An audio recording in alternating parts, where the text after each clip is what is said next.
السلام علیکم ورحمۃ اللہ وبرکاتہ۔ بسم اللہ الرحمن الرحیم۔ حقیقت اسلامک ٹی وی میں آپ سب کو خوش آمدید۔ تو پیارے بہن بھائیوں، انشاءاللہ آج کے اس ویڈیو میں آپ کو حضرت سیدنا ابو عبداللہ سلمان فارسی رضی اللہ تعالی عنہ کے بارے میں انشاءاللہ ان کے حالات زندگی کے بارے میں کچھ بتاؤں گی۔ تو ویڈیو کو اسکپ کیے بغیر آخر تک ضرور دیکھیے گا۔ اگر چینل کو سبسکرائب نہیں کیا سبسکرائب کر دیں۔ آپ لوگ ویڈیو دیکھ لیتے ہیں، چینل کو سبسکرائب نہیں کرتے، آپ کی طرف سے یہ انعام ہوتا ہے ہم سب کے لیے، تو آپ اس کو ضرور سبسکرائب اور شیئر کر دیا کریں۔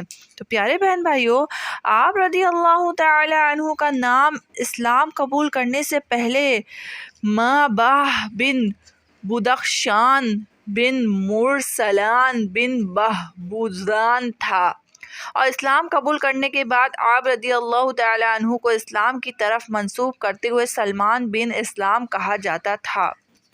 کنیت ابو عبداللہ ہے۔ آپ رضی اللہ تعالی عنہ حضور رحمت عالم صلی اللہ علیہ وسلم کے آزاد کردہ غلام تھے۔ فارسیون نسل ہوما ہرمز کی اولاد سے ہیں اور فارس کے شہر اصفہان کے علاقے سے رہنے والے تھے۔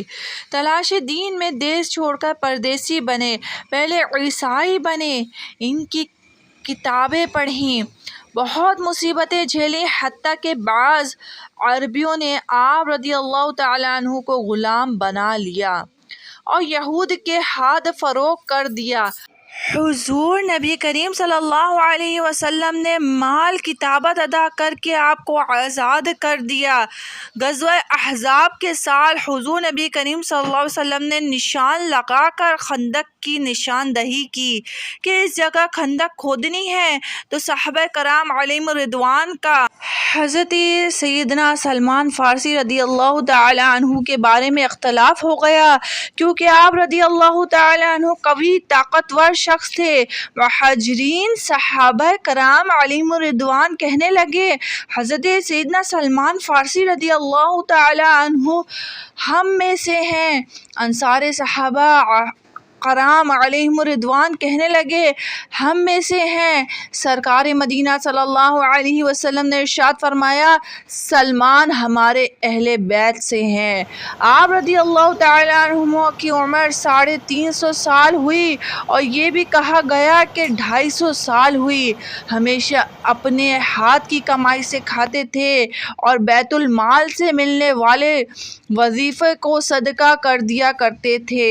آپ رضی اللہ تعالی عنہ کا وصال مدائن میں امیر المؤمنین حضرت سیدنا عثمان غنی رضی اللہ تعالی عنہ کی خلافت کے آخری دور میں 35 ہجری میں ہوا، اور یہ بھی کہا گیا کہ 36 ہجری کے شروع میں ہوا۔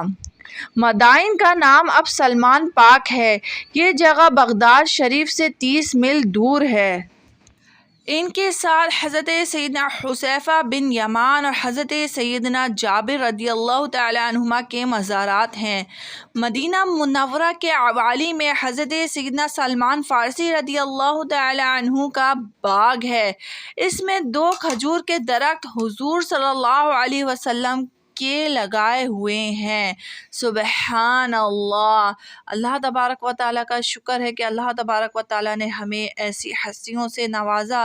حضرت سیدنا اذان علیہ رحمۃ المنان سے روایت ہے کہ حضرت سیدنا سلمان فارسی رضی اللہ تعالیٰ عنہ نے فرمایا، اللہ عز و جل جب کسی کو ذلیل اور رسوا ہلاک کرنے کا ارادہ فرماتا ہے تو اس سے حیات چھین لیتا ہے، پھر تم اس سے اس حال میں ملو گے کہ وہ لوگوں سے نفرت کرتا اور لوگ اس سے نفرت کرتے ہیں، اور جب وہ لوگوں سے نفرت کرتا ہے تو اللہ عز و جل اسے مہربانی اور شفقت سے محروم کر دیتا ہے، پھر تم اس سے اس حال میں ملو گے کہ وہ سخت دل اور بد مزاج ہو جاتا ہے۔